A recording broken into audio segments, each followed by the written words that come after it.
Military Retirement Calculator 101. We're going to talk about that here today on the Heritage Wealth Planning YouTube channel. I'm going to look over a militarypay.defense.gov calculator. That's the first thing that pops up in my Google search engine. So let's look at this and see what we come up with. I actually ran a couple tests before. It's pretty interesting. I like it quite a bit. So this is a good place to look at if you're a military, think about retirement, and you want to know how you can kind of break down your income. So let's dive right into this, my friends. We'll shut this guy down. Welcome to the Heritage Wealth Planning YouTube channel, the place where you come to learn about military retirement income, retirement calculators, and retirement planning, tax planning, everything under the sun when it comes to financial planning. You, my friend, are at the right place. So subscribe.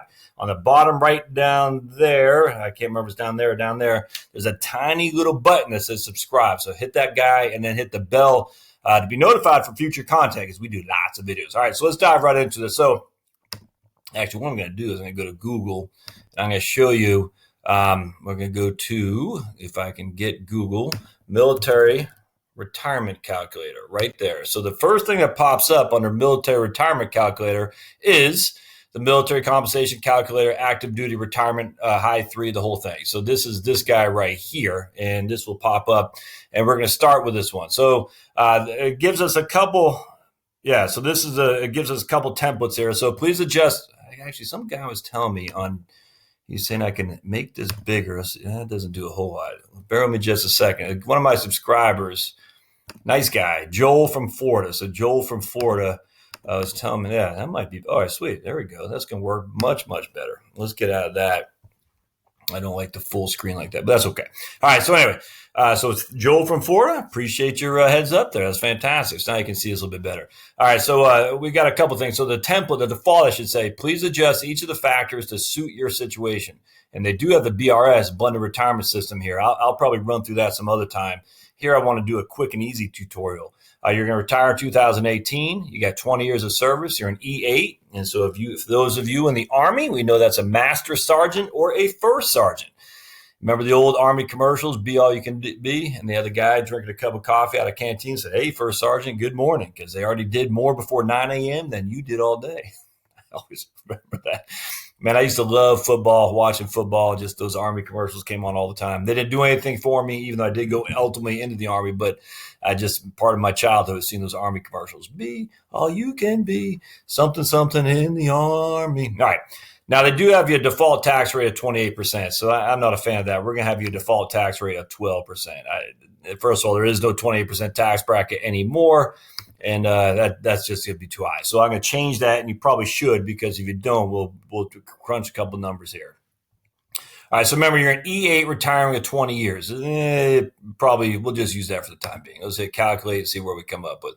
High 3, final pay high. Well, it is high 3. High 36 retirement calculator output. These results are based on your assumptions. The future will differ from these assumptions, and actual results will differ correspondingly. Remember, these results are not guaranteed. They're merely estimates. The point cannot be emphasized too heavily. There's no guarantee these assumptions will all prove correct. That's why you should play with the assumptions. I think that's pretty simple. The intent of this analysis are pretty self-explanatory, but I like it. They're not messing around. They're saying not once but twice that you should mess around with this, not them. Actually, I've hardly ever seen a calculator that says that's why you should play with the assumptions. I think that's pretty cool. So good job, guys. The intent of the analysis is to make a fairly simple and direct estimate of the financial flow resulting from your retirement and be able to investigate some of the basic factors that influence the results.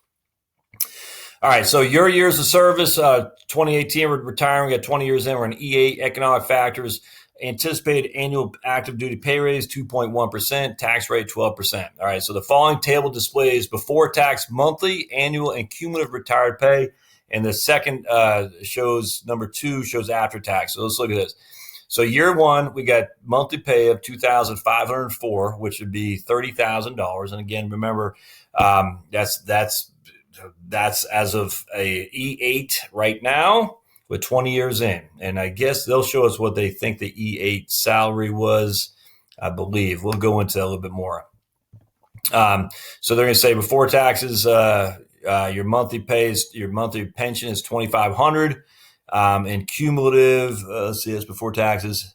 After taxes, all right, so you're going to lose, what's that, roughly $3,500 a year to taxes. So you're going to get $2,500 before taxes, which equals $30,000 before taxes. After taxes, you're going to get $2,600. So roughly a little bit more than $2,000 a month, if you will. As we adjust for inflation, when you're hit 40 years old, you'll be, probably retiring at 38.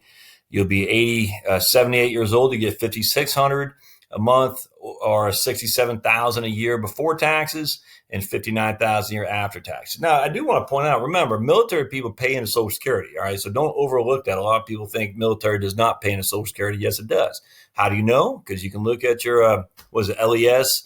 Leaving earnings statement. Now, it's been a long time since I've been in the military, but I remember LES, and it'll show you the breakdown. There is a FICA on there. So you are paying into Social Security. You have a right to that money. And it's not welfare. I hate when people say Social Security is welfare. No, it's not. You paid into that thing. And you also paid into it because your employer paid into it as well. And so if it's welfare, you wouldn't have paid into it, or your employer, but your employer pays, I think it was at 6.25, and you pay 6.25. All right, so that's 12.5% of money that you are not getting that's going into your Social Security benefit. So it is your money. All right, so gross monthly retired pay, they show you this right here, and just pretty quick and easy. You can do that in Excel.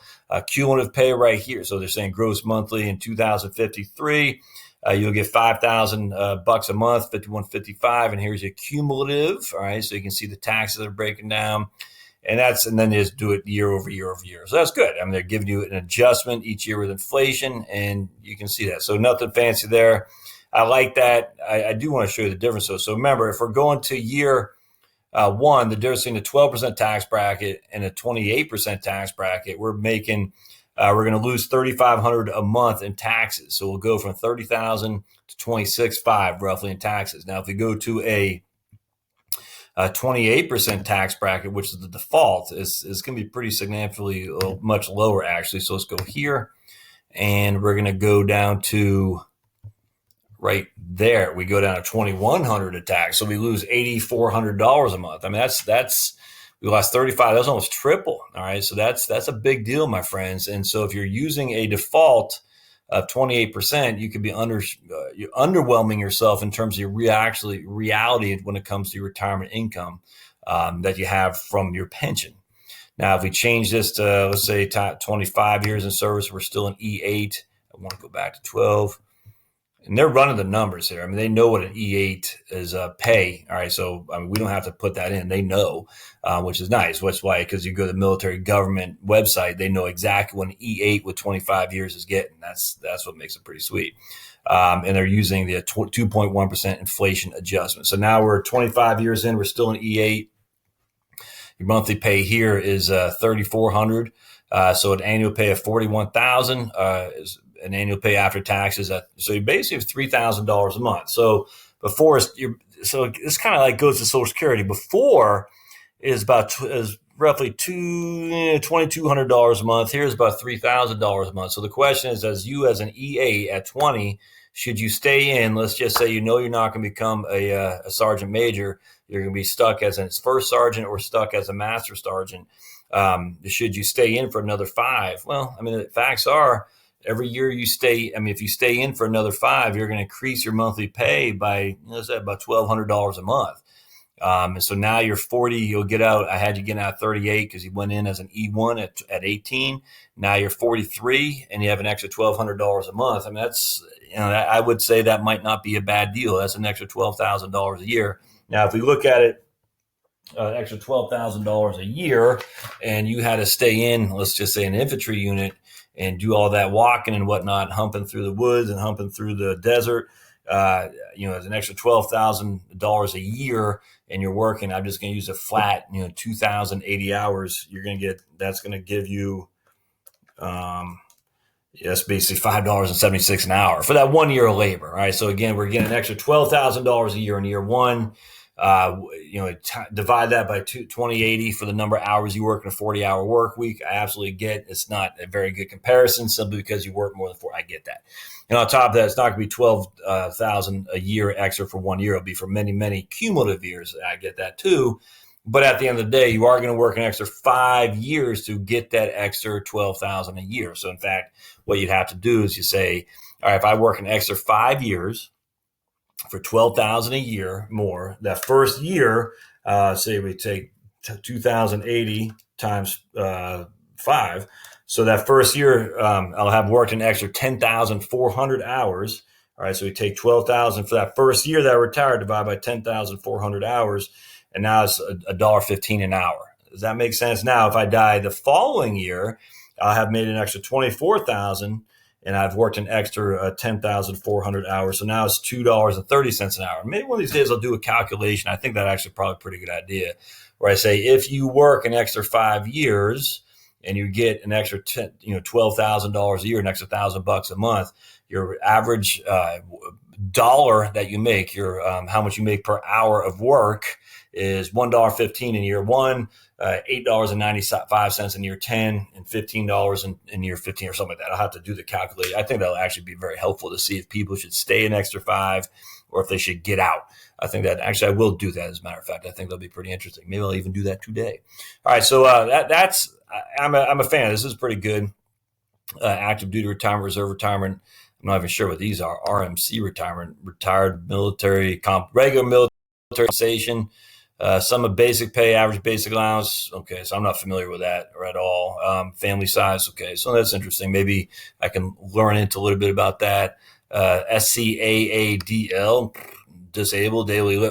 Special compensation for assistance for activities of daily living. That's pretty interesting. I'm not very familiar with that. BRS, I am starting to get familiar with it. Yep, right here. Uniform Blended Services Retirement System. Yep, right there, January 2018. You can ask Robin. There's Robin there. Yeah, she looks like she's in the military. I did a video on Blended Retirement System. I'm actually a fan of that because I like the idea that you don't need to stay in the full 20 to get some benefit from the military, from your service. I think that's a pretty good deal. So I'm a fan of BRS. Anytime they throw changes out there and it confuses people get up in arms. But I'm a fan of that for sure. Let's look at benefits here. I wonder if they have the SB. Yep, right there, Survivor Benefit Plan. Maybe I'll do it. Oh, yeah, look at that. Maybe I'll do a different video on this right here. In fact, I think I will because I'm a huge fan of SBP. I will do a separate video on that as well. No. All right, my friends, this will be it for this video. I just think this is a wonderful website to look at. Your pay, your calculators, active duty retirement is what we just did. Oh, look at that. BRS opt-in, high 36, what we just did, the high 36. Navy benefits, I don't know why the Army is different, but that's interesting. Final pay calculator, BRS opt-in. So lots of different calculators you can use. We did this one right here, high 36. But if you want to look at BRS opt-in, maybe I'll do a video on that too. That's pretty cool. This is good. In fact, I need to run some on this myself, not for me, but just to get familiar with it because the BRS is the new wave of the future for the military. That's for sure. And a lot of people are going to get out with 15, and they're going to wonder, should they get out with 15 or wait the extra 5? Now we got a blended retirement system, which will give us some idea of doing that. Before is either all or none, which is just absolutely stupid. But now it's not like that. So that's good. All right. Well, if you like what you see here, stay tuned, subscribe, because I'm going to be doing a lot more on this right here because I am a fan. And our service personnel, you deserve to be taught in a way that's outside of just some sales guy from a couple of companies that we won't name.